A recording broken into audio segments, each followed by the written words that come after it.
ખેડૂતો હવે રાસાયણિક ખેતીની આડઅસરને જોઈને પ્રાકૃતિક ખેતી કરતા થયા છે।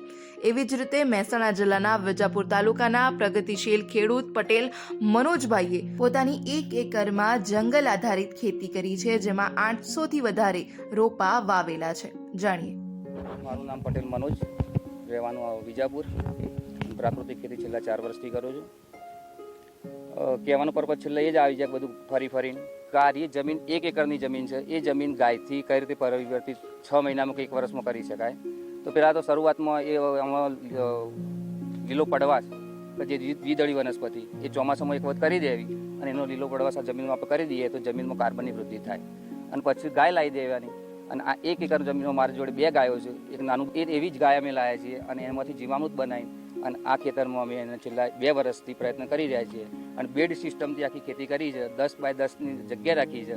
ફૂટે 10 બાય 10 10 બાય 5 876 છોડ ટોટલ થાય છે। એમાં ઓબાથી મોડીને પપૈયા, સરગવા, સફરજન, સીતાફળ, દાડમ, કેળ, પછી લીંબુ, સંતરા, મોસંબી, લીંબુ, ટૂંકમાં બધા જ છોડ કે જે ઉપરથી મોટા લેયરમાં સરગવા હોય તો પછી ઓબા હોય, ઓબાની નીચે પછી જામફળી હોય, જામફળીની બાજુમાં પછી પપૈયું હોય, પપૈયાની બાજુમાં હળદર હોય, હળદરની બાજુમાં તમે જોઈ શકો તો રીંગણ હોય, રીંગણની બાજુમાં મરચું હોય, બધા જીવો છે ભોજનમ એ રીતે આખું આરો પ્લોટ બનાવેલો છે।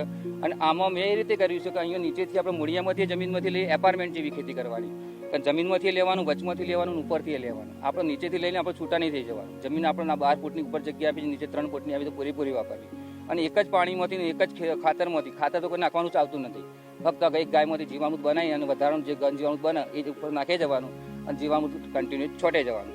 આકડીઓ, ધતરો, લીમડો આ બધા આપણી દવાઓ છે એનો સ્પ્રે કરી જવાનો। ખાટી છાશ એ મોટી એક ફંગીસાઇડ છે એનો ઉપયોગ કરી જવાનો અને કોઈ પણ ખર્ચા વગર આખું આ પ્રાકૃતિક ઉદ્યાન ઊભું થઈ શકે છે। મેં આ રીતે એપાર્ટમેન્ટ જેવી ખેતી કરવાનો પ્રયત્ન કર્યો છે। નીચે અડધર છે તો અડધર લંબાઈ ઉપર ગણી તો 150 ફૂટની લંબાઈ છે તો અમારી મારે 200 કિલો મળે તો એરી મને 100 રૂપિયા વેચાય તો એરી 20,000 રૂપિયા મળે। વચમાં છે મારે 30 છોડ છે પપૈયાના અને દાડમના, એરા મને 20 કિલો આપો તો 30 છોડ છે તો 600 થી 1000 કિલો થાય।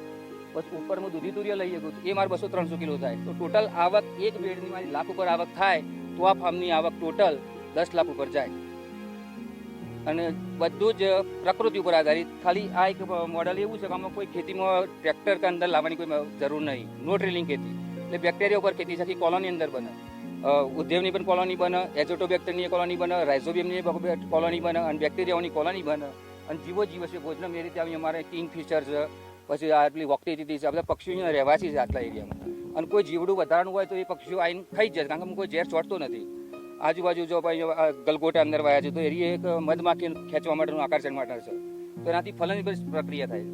તો નીચેથી તો અડધર એ લેવાની, આ લેવાનું અને આથી ઉપર આખી એપાર્ટમેન્ટ જેવી ખેતી અને એમાંથી મેક્ઝિમમ 1 એકરમાંથી 10 લાખની આવક કરી શકાય એવો પ્રયત્ન મેં છેલ્લા 4 વર્ષથી 2 વર્ષથી કરું છું।